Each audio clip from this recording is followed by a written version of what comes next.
I have an announcement to make, and as this video goes on, I have a feeling that you know what I'm gonna say.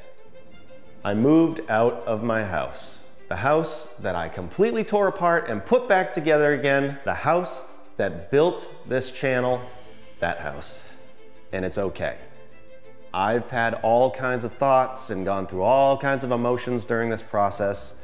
And while it is a bittersweet moment for me, I'm excited for the future. And I hope you are too.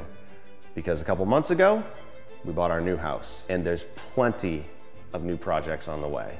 Honestly, this house has changed my life. It's allowed me to do what I love for a living, but it hasn't been just about the videos. It hasn't been just about this channel. This house also built my family. We've brought our kids home to this house. I watched my son take his first steps right here in this kitchen. So this house will always be our first house. It's always gonna be special to us, and I'm sad to leave. But it is time to move on to the next chapter, and we could say all the sayings here that it's the end of an era.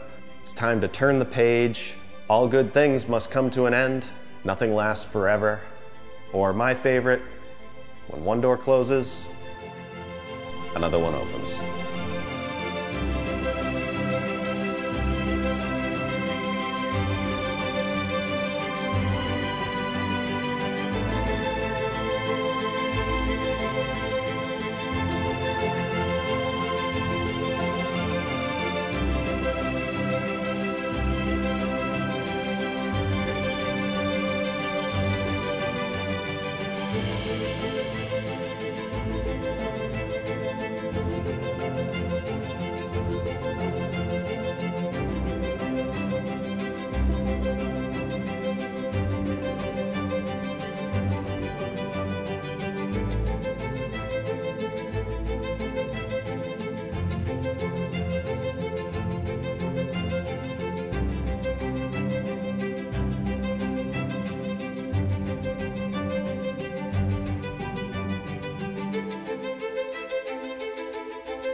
We'll see you on the next one.